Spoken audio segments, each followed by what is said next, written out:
Olá, amigos, amigas do Grupo Espírita André Luiz. Mais uma vez, nós estamos juntos. É sempre um motivo de alegria, de gratidão. Nós agradecemos sempre a casa, o convite, a confiança. Agradecemos aos amigos queridos pelas mensagens muito carinhosas que nós recebemos. E, como ainda não nos encontramos este ano e estamos ainda no mês de janeiro, eu penso que talvez ainda valha a pena desejar a vocês um feliz ano novo. A cada um de vocês, um ano mais feliz. Nós temos um grande desafio neste momento na vida na Terra, mas é importante compreendermos que um ano novo não é aquele necessariamente que se institui com a passagem do dia 31 de dezembro para o dia 1º de janeiro. A contagem do tempo, a organização dos calendários é fruto de um processo histórico, observando os fenômenos da natureza que se repetem, fenômenos que são cíclicos, o movimento dos astros no céu, os ciclos da natureza, as estações do ano. O homem foi tentando organizar a sucessão dos eventos, contar de alguma maneira a passagem dos acontecimentos para também se estruturar, se organizar psiquicamente. Então, a contagem do tempo tem um papel na nossa estrutura psíquica importante, mas também no mundo das nossas emoções. Embora seja uma convenção, podemos dizer assim, essa virada do ano sempre renova as nossas esperanças, sempre desperta em nós, em alguma medida pelo menos, uma expectativa de uma era diferente, de dias mais felizes. Então, esperamos que este seja um ano novo no sentido de conquistas novas, de crescimento espiritual, de aproveitamento da oportunidade que nós temos. Nós temos este tempo para viver, nós estamos encarnados aqui agora. E nestas circunstâncias em que nós estamos, continuamos tendo a oportunidade de realizar novos aprendizados. Nesse sentido, 2021 pode ser um ano novo, independentemente das condições externas, as condições que venhamos a vivenciar na nossa vida coletiva. Então, um feliz ano novo para todos. Nós vamos iniciar aqui este encontro virtual, muito agradecida a Deus que eu me encontro, pela oportunidade de refletir com vocês sobre os conteúdos que a doutrina dos espíritos vem nos oferecendo. São conteúdos que nos permitem lidar com as dificuldades, com as adversidades e também com as alegrias de uma forma significativa, compreendendo as finalidades maiores da existência. Nós vamos, então, começar com algumas palavras assinadas pelo espírito Joana de Ângeles, que constam do pequeno grande livro Vida Feliz, psicografado pelo nosso querido Divaldo Franco. Na mensagem 32, Joana nos diz: difunde a esperança em dias melhores. Nunca houve tanta necessidade da verde palma quanto nestes momentos. A esperança dá forças aos ideais e coragem às criaturas, que se renovam mesmo quando tudo parece a ponto de perder-se. É ela que sustenta o herói e mantém o santo nos propósitos superiores que abraçam. Preservando em ti, nunca desfalecerás, nem te sentirás abandonado quando as circunstâncias te convidarem ao testemunho e à solidão. Essas palavras de encorajamento reiteram as nossas palavras de esperança em novos dias, em novos tempos, independentemente, como dissemos, do que venhamos a encontrar pela frente neste ano, que se anuncia de fato mais esperançoso, a perspectiva da vacinação como uma luzinha ao fim do túnel, e tudo também que já aprendemos sobre a Covid, nos possibilitam pensar num ano que começa difícil, mas que Deus há de permitir, se encerrará melhor do que está começando. Nós não vamos fazer uma prece formal. Entendemos que talvez não se aplique bem a esse modelo de encontro virtual, mas entendendo com os espíritos que todo ato de elevação do pensamento a Deus constitui uma oração, constitui uma prece, nós convidamos todos vocês a elevarem os seus pensamentos a Deus. Deus que se traduziu para nós aqui na Terra, na figura do nosso Mestre Jesus, nosso guia, nosso modelo. Vamos colocar Jesus na nossa tela mental. Vamos imaginar Jesus bem perto, bem próximo de nós, ouvindo as nossas inquietações, as nossas angústias, e vamos entregar a Jesus os nossos medos, as nossas ansiedades, as nossas aflições. Vamos pedir a Jesus que cuide de nós, que nos fortaleça o ânimo, a alegria de viver, a coragem, que sejamos capazes de oferecer o nosso testemunho pessoal, em gratidão por tudo que Ele tem feito desde o começo das nossas existências, por todos nós. Jesus nos disse: vinde a mim, todos vós que estáis aflitos e angustiados, e eu vos aliviarei. Então vamos entregar a Jesus todas as nossas angústias, na certeza de que nenhum de nós se encontra fora das suas leis de justiça, de misericórdia, de bondade. O socorro nos chegará de alguma maneira, e é preciso abrir os canais da nossa sensibilidade para sermos capazes de compreender, de receber essas vibrações que vêm do alto. Há uma hierarquia quase infinita de espíritos que nos ligam ao Pai. Através dessa rede do bem, essa rede de cooperação amorosa, nós nos filiamos a Deus, nós nos unimos a Deus em pensamentos. Então, vamos permitir que essas vibrações cheguem até nós. Assim, então, nós vamos formalmente começando a nossa conversa sobre Jesus e coragem. Há uma diferença para o adepto do Espiritismo naquilo que se refere à figura de Jesus.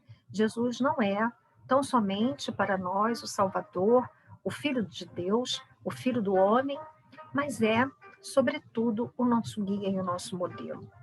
Isso equivale a dizer que é Ele que nos orienta e que a sua vida, os seus exemplos, nos foram oferecidos como uma referência de alguma coisa que nós devemos buscar, de um modelo que deve ser alcançado, nos ensinam os espíritos, num processo muito longo, pelas sucessivas reencarnações.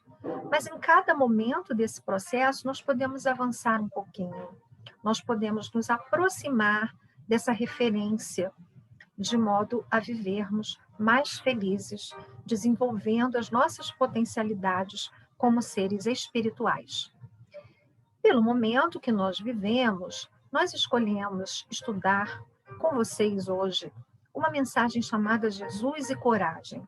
Ela faz parte do livro Jesus e Atualidade, também assinado por Joana de Ângeles.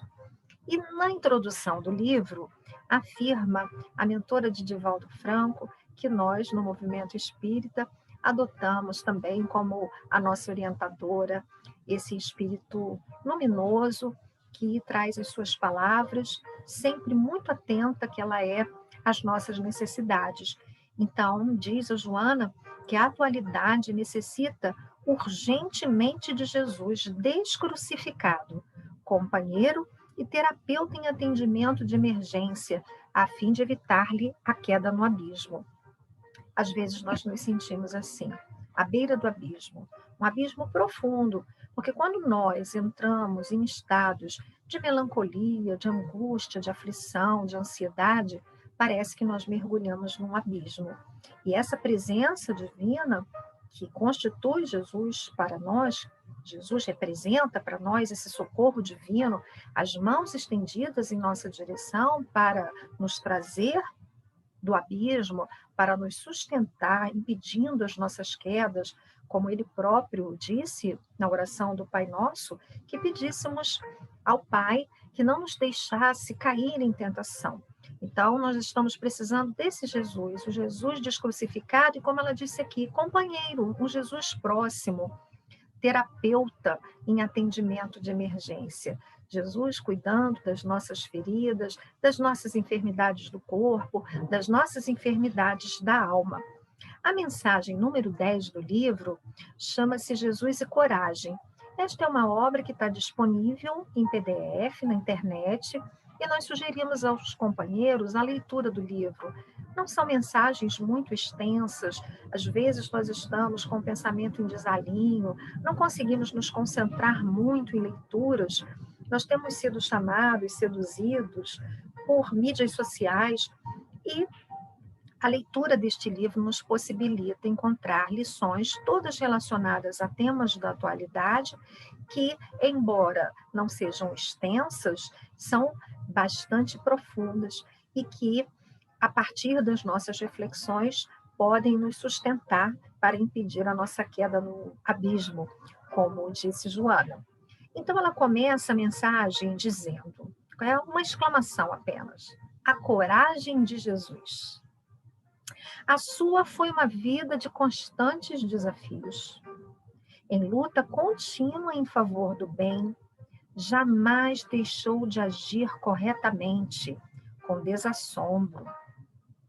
A mensagem de que se tornara portador, objetivando libertar as consciências humanas para a verdade, dele fez o paladino da coragem. Nunca anuiu com o crime disfarçado de legalidade, com a arrogância mascarada de humildade, com a injustiça apoiada pelos poderosos, com a hipocrisia travestida de honestidade, com a discriminação de qualquer natureza sob justificativas sociais, econômicas, raciais ou religiosas. Nós vamos dar uma paradinha aqui, quanto conteúdo em apenas alguns parágrafos, não é? Para trabalhar em favor do bem, nos lembra, Joana, que é preciso de muita coragem. Agir corretamente num mundo como o nosso requer da nossa parte um compromisso ético de profundidade, porque nós caminhamos de encontro aos interesses que prevalecem no mundo de interesses escusos, de interesses materiais.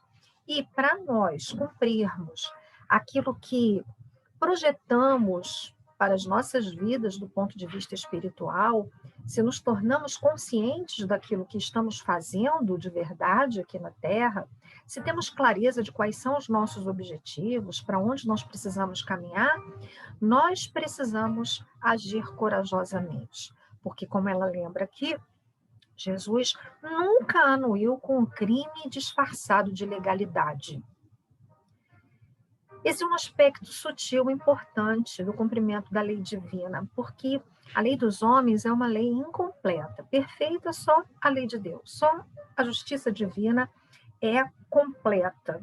Então, muitas vezes, nós nos surpreendemos com determinados aspectos da nossa vida em sociedade que nós consideramos imorais, nós não consideramos éticos, mas tais atitudes vêm, às vezes, amparadas pela legalidade.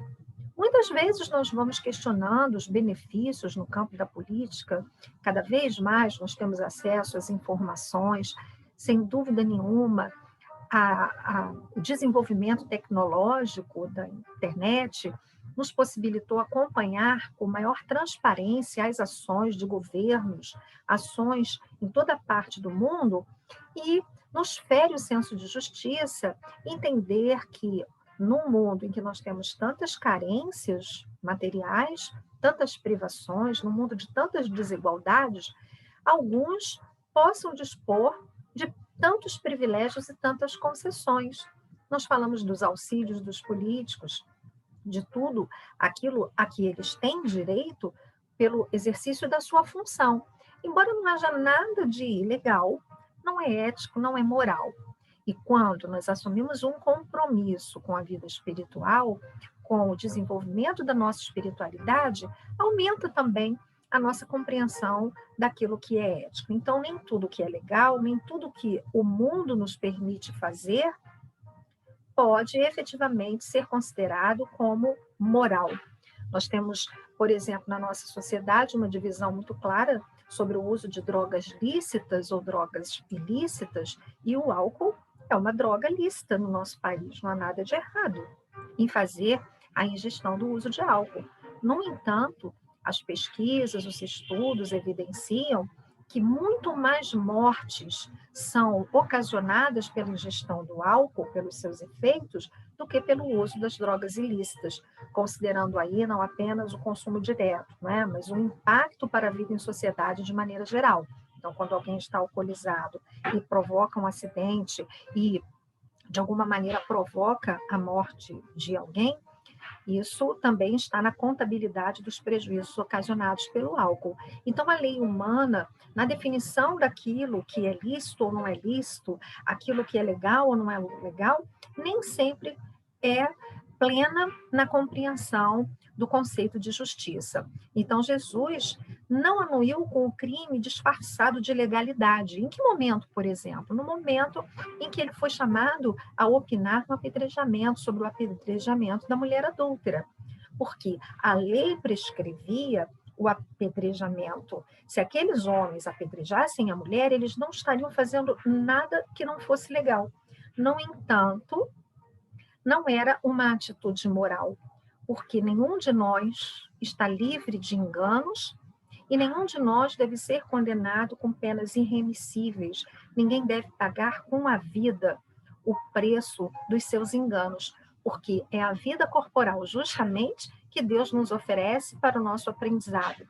Então, a nossa justiça precisa avançar para oferecer àqueles que caem mãos, nesse sentido simbólico dos benefícios sociais, da efetiva inserção daqueles que praticam os crimes na vida social, aquilo que nós chamamos de ressocialização.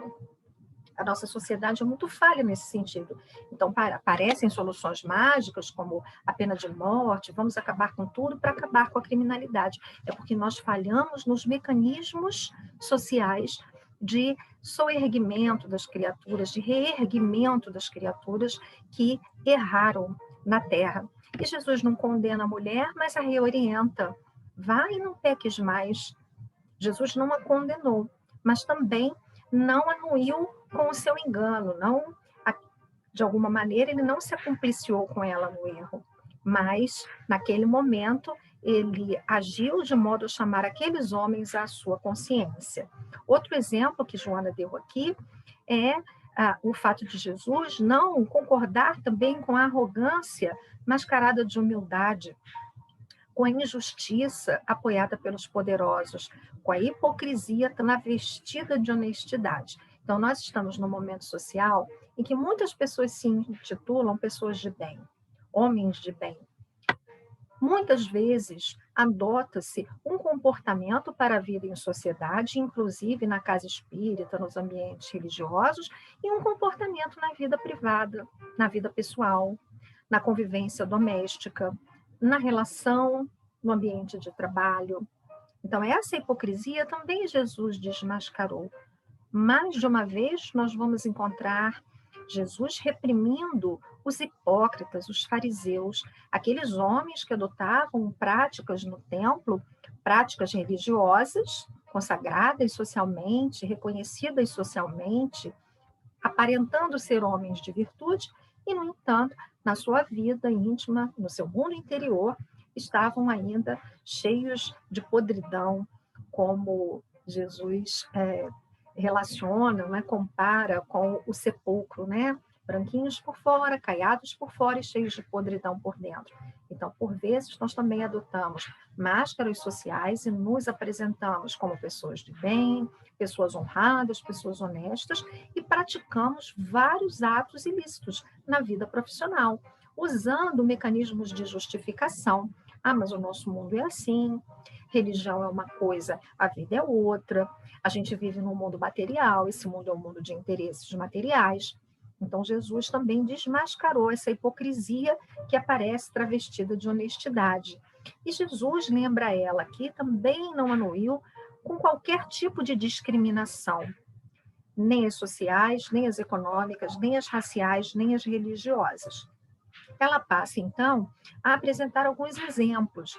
Ela lembra a figura do samaritano, recupera aqui a parábola do bom samaritano para lembrar, para trazer, para evocar o conceito de solidariedade, em detrimento de um sacerdote presunçoso e um levita astuto, que desfrutavam de algum prestígio na comunidade dominadora, embora aquele fosse detestado e desconsiderado. Nós não temos tempo aqui de fazer um estudo mais detalhado da parábola do bom samaritano, mas a relação entre judeus e samaritanos era uma relação de muitas tensões. O samaritano era considerado à margem da lei, é como se eles fossem hereges. Eles oravam no monte, enquanto os judeus oravam no templo. Eles não se falavam. Muitas vezes, pelo território dos samaritanos. E no momento em que Jesus foi chamado a falar do maior mandamento, em que ele precisa explicar o conceito de próximo, hoje nós temos usado a palavra outro, não é evocado muito o conceito de alteridade, essa ideia do outro, que é o nosso próximo. Jesus recorre ao samaritano, lembrando que o sacerdote, aquele que é respeitado socialmente, que representa oficialmente a religião, passou indiferente pelo homem caído. E o levita também, ele ligado às tarefas do templo, ligado às atividades, aos ofícios do templo, também passou indiferente pelo homem caído. E quem se disponibiliza a socorrê-lo é justamente o estrangeiro, o samaritano, é o desafeto, é aquele que é detestado e desconsiderado. Isso deve, meus irmãos, minhas irmãs, nos fazer pensar sobre como andam os rótulos na nossa mente, como nós temos qualificado as pessoas como parte deste grupo ou daquele grupo, seja do ponto de vista racial, seja do ponto de vista religioso. Os espíritas, muitas vezes, se apresentam de uma forma, apresentam um discurso, utilizam um discurso muito preconceituoso em relação a companheiros de outras filiações religiosas, como se fossem eles detentores da verdade e como se nós pudéssemos colocar sob um rótulo um conjunto imenso de criaturas. Então, há falas preconceituosas, às vezes, contra evangélicos, contra umbandistas, contra candomblecistas. Então, nós precisamos estar muito atentos, porque por baixo dos títulos, sob os títulos, há pessoas, e o mundo íntimo das criaturas nós não conhecemos. Um outro exemplo que Joana apresenta é o da mulher, justamente, que se tornar objeto de prazeres, nas palavras de Joana, e era acusada publicamente de haver induzido o homem ao pecado. Emmanuel tem uma mensagem muito interessante a esse respeito. Ele questiona onde estava o homem, não é porque a mulher foi colocada naquela cena do adultério, porque o homem que estava com ela estava livre pelas convenções sociais, numa sociedade patriarcal. Ele não foi acusado, ele não fazia nada de ilícito. Toda a culpa do ato ilícito recaiu sobre a mulher. E ele foi induzido ao pecado, ao crime, né? Como se ela fosse unicamente responsável pelo delito. E é interessante pensar que essa mulher vai aparecer mais tarde como a mensageira da boa nova da sua ressurreição. Jesus escolhe uma mulher pecadora, uma mulher execrada socialmente, marginal à sociedade, para ser portadora da sua mensagem de imortalidade. É para ela que ele aparece primeiramente, depois de ser crucificado, de padecer na cruz. Continua Joana dizendo que ele se fez a voz dos humildes e esquecidos, os sem direitos nem apoios, a fim de que os seus justos reclamos se fizessem ouvidos.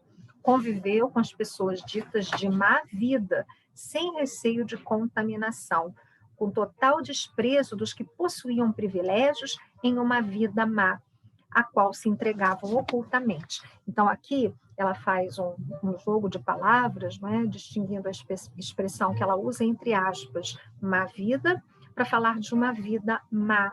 Nós chamamos os marginais de pessoas de má vida, pessoas que, aos olhos da convencionalidade humana, são pessoas que estão transgredindo a lei. No entanto, Jesus não temeu a convivência com essas pessoas, ele não tinha medo de contaminação. Por que nós temos tanto medo de nos contaminar na convivência com aqueles que nós consideramos impuros, os de má vida, não é? Porque nós somos muito embrionários no desenvolvimento das virtudes. Então, por vezes, a convivência com certos ambientes e pessoas evoca em nós as nossas experiências. O nosso desejo agora de filiação ao bem é uma conquista recente do nosso espírito. Muitos de nós, até ontem, estávamos ligados às transgressões de todo tipo. Então, agora, nós estamos, ao menos, desejosos de praticar o bem. Mas essa é uma conquista recente. Então, a convivência com determinadas pessoas e a nossa participação em certos ambientes despertam em nós aquilo que nós não gostaríamos mais de enxergar. A nossa sombra, numa linguagem psicológica, né? De referência aí com base em Jung, né? Falar da nossa sombra, daquilo que está oculto em nós, como ela utiliza aqui. E muitos ainda vivendo ocultamente na sombra, na hipocrisia a que nós nos referimos anteriormente. Tá? Aqui nós vamos pensar que, às vezes, nós, nesta existência, não estamos praticando nenhuma grave transgressão à lei, mas a nossa memória ainda guarda esses registros. Esses registros estão ocultos. E temos a necessidade de nos afirmarmos como pessoas de bem. É por isso que refutamos, rechaçamos, às vezes com muita veemência, um comportamento indesejável do nosso próximo. É por isso que, muitas vezes, diante dos erros dos outros, nós assumimos a atitude de condenação, porque precisamos dizer a nós mesmos que esses atos não devem mais ser praticados. São as nossas fragilidades, nós não queremos ver mais aquela vida que foi uma vida conhecida por nós, que nos gerou sofrimento, e uma vida que nós hoje não desejamos mais efetivamente viver. Mas Jesus não temeu a contaminação com essas pessoas, ele conviveu com as pessoas na vida, porque a mensagem de Jesus era uma mensagem de recuperação do pecador. O que se espera não é o fim do pecador, é o fim do pecado. Numa linguagem teológica, nós vamos usar essa expressão pecado. Né? Então, não se espera a morte do pecador, mas a sua redenção. Jesus afirmou que nenhuma das ovelhas que o Pai lhe confiou seriam perdidas. Então, cada um de nós será resgatado num determinado momento. E nós que temos sido resgatados pela misericórdia do Pai, devemos, por reciprocidade, oferecer as nossas mãos também aos caídos para reerguê-los. Disse ainda Joana, sua palavra, suave ante os sofredores, tornava-se contundente e viril diante dos perversos. Então, aqui também, vou terminar a frase para não interrompê-la. Sua palavra, retomando, suave ante os sofredores, tornava-se contundente e viril diante dos perversos, dos bajuladores e dos pusilânimes, os quais nunca temeu. Em momento algum receou perder a vida, pois que para isso viera. Não negociou favores ou submeteu-se às conveniências humanas. Humilde não se fez subserviente. Afável não se tornou piegas. Amigo não se qualificou subalterno. Então, aqui há um aspecto, nós até preferimos avançar um pouquinho no texto, porque ele, sendo lido assim no contexto, nos dá uma melhor compreensão da ideia da autora, que faz com que a gente pense em Jesus como uma figura amorosa, afável, acolhedora, que sempre estende as mãos, mas que não abre mão da firmeza que certas situações exigem para a prática do bem. Nós, em geral, quando agimos com muita firmeza, é porque estamos irritados, estamos aborrecidos, somos agressivos.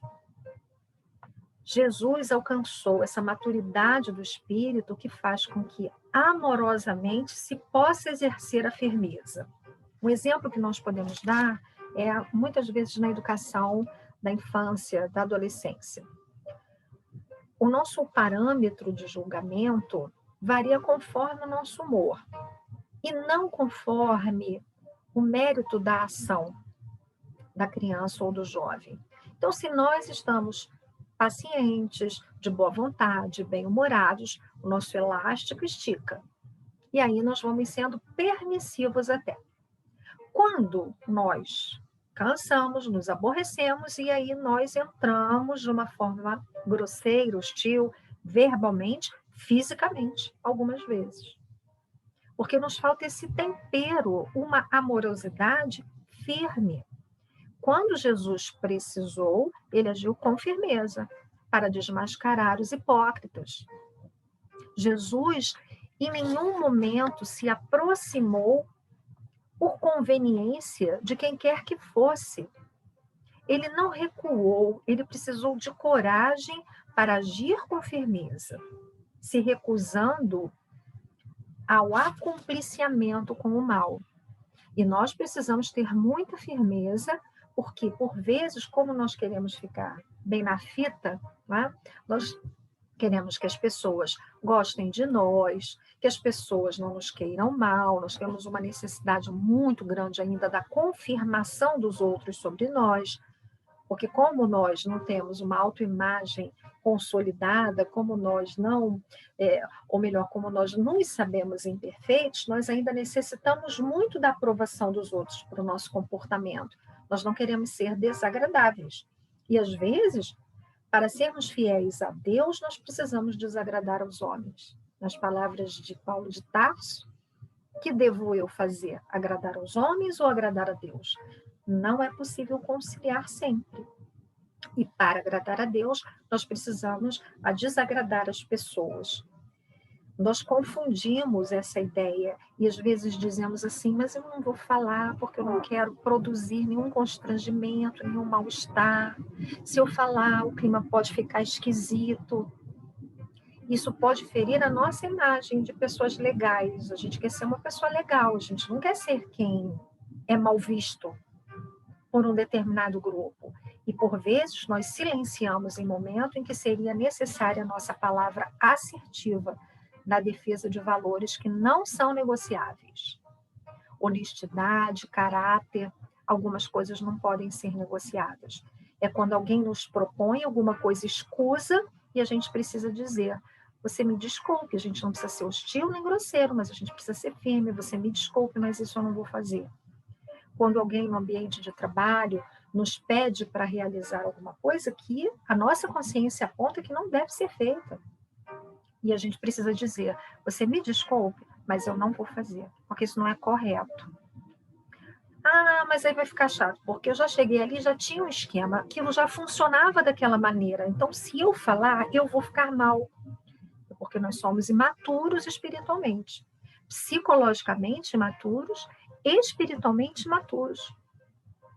Então, nós, de alguma maneira, preferimos agradar os homens, desagradando a Deus, e se desagradando entre aspas, né?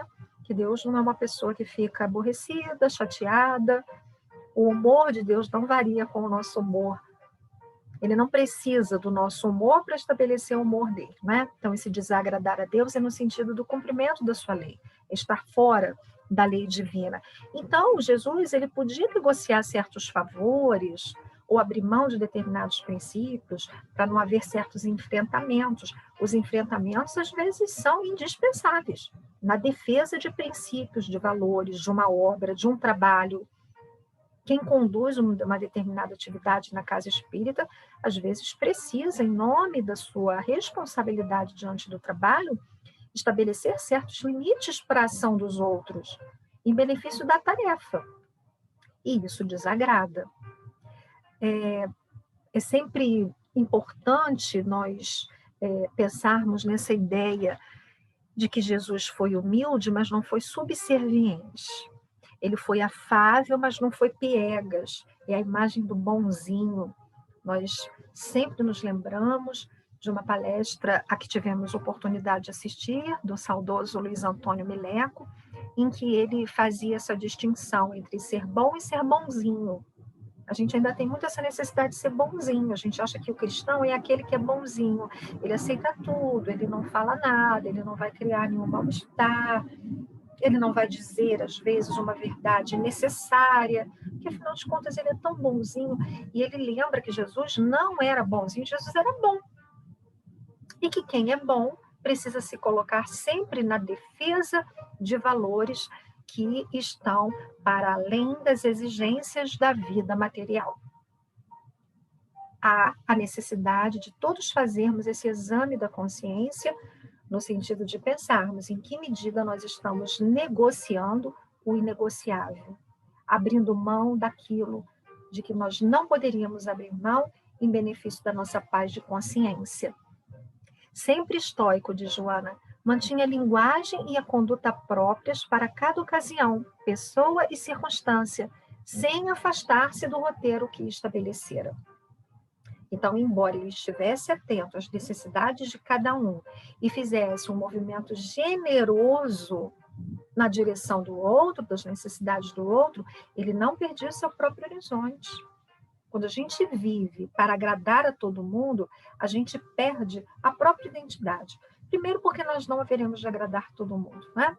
É comum, é frequente a expressão, nem Jesus agradou a todos. E é um fato, existe uma história da tradição popular, do velho, do menino, do burro, que conta que um homem caminhava de um lugar para o outro na companhia de uma criança e um jumento. Então, em determinado momento da estrada, ele põe a criança no jumento e vai caminhando ao lado. Acha que a criança está cansada e dá a prerrogativa a ela do transporte. Quando ele passa num determinado vilarejo, as pessoas comentam, olha, que cena absurda. A criança ainda com disposição, com vigor, no burro. E ele, já idoso, tendo de caminhar. Aí o que ele faz? Tira a criança do burro, sobe no burro e continua a caminhada.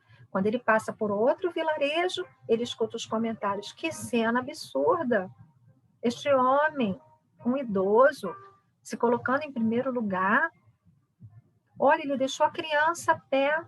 E no final, o velho já está carregando a criança e o burro nas costas. Então, nós não haveremos de agradar a todo mundo. Nós precisamos criar a nossa identidade fundamentada nos nossos valores. Isso não é individualismo, porque e nem egoísmo, porque não é estabelecer os nossos valores e a nossa identidade como régua, como medida do comportamento do outro. O outro tem o direito de viver a vida dele como ele desejar. Mas nós precisamos ser fiéis aos nossos próprios valores.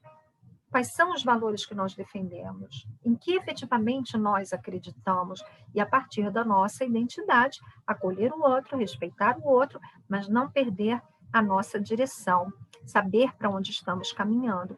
Então, Jesus viveu e agiu com firmeza, fora de subterfúgios, mantendo um só comportamento, o de fidelidade a Deus. Muito importante nós pensarmos sobre isso, né? Nesta sessão última do nosso encontro de hoje, nós gostaríamos de voltar a uma afirmativa de Joana lá do iniciozinho do texto, né? Quando ela fala que a mensagem de Jesus, a mensagem de que ele se tornara portador, objetivando libertar as consciências humanas para a verdade, fez dele o paladino da coragem. O paladino é um cavaleiro medieval, né, reconhecido pela sua coragem. Então, Jesus era um paladino da coragem. E Joana relembra ao espírita que estuda os objetivos da encarnação qual é o objetivo da tarefa de Jesus: libertar as consciências humanas para a verdade. A nossa consciência está aprisionada. há sobre ela camadas de imperfeições, daquilo que nós desenvolvemos ao longo das nossas existências e também aquilo que a nossa cultura nos fez formular, fez construir em muitas existências. No livro O Ser Consciente, Joana de Ângeles fala um pouco sobre o despertar da consciência. Em outras obras, ela vai fazer um aprofundamento cada vez maior na sua série psicológica desse conceito de consciência, mas neste livro, Ser Consciente, ela traz a figura de Gurdjieff, um psicólogo russo, um conhecido psicólogo russo, em que, na sua análise a respeito do homem, ele fala de dois estados que nós poderíamos experimentar nessa existência nossa material. O estado de sono ou um estado de despertamento. O espírito pode estar adormecido ou o espírito pode estar desperto. Há depois, com base em outros autores, outras formulações que ela faz sobre níveis de despertamento, sono com sonhos, sono sem sonhos, mas nós vamos ficar apenas com essa aqui, que já nos oferece um material fundamental que nos permite falar do essencial, que é essa consciência de quem nós somos efetivamente. Quando nós ingressamos na vida material, muitas vezes nós permanecemos por 10, 20, 30 anos, 40, 50, 60, uma existência inteira adormecidos. Nós perdemos a noção daquilo que estamos fazendo aqui. Para que nós estamos encarnados e o que representa a nossa vida na Terra. Nós perdemos o foco, o horizonte.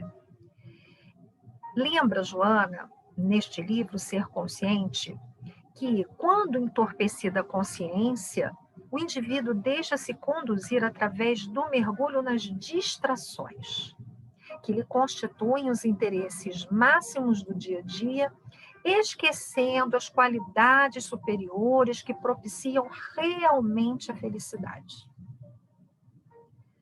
Nós, na experiência de vida, nos relatos, na convivência, não temos encontrado muitas pessoas que tenham afirmado viver um estado espiritual de gratificação. Há muita angústia, muita aflição, muitas ansiedades, muitas inquietações. Poucas criaturas encontram-se efetivamente satisfeitas com o seu mundo interior, contentes. Nós não estamos falando de um estado de plenitude que não caracteriza a nossa vida na Terra. Não nos é possível viver em plenitude nesta vida. Mas é possível viver com alguma serenidade, com algum contentamento, sem tantas aflições. Por que nós temos tanta dificuldade em experimentar esses estados de espírito? Porque nos distraímos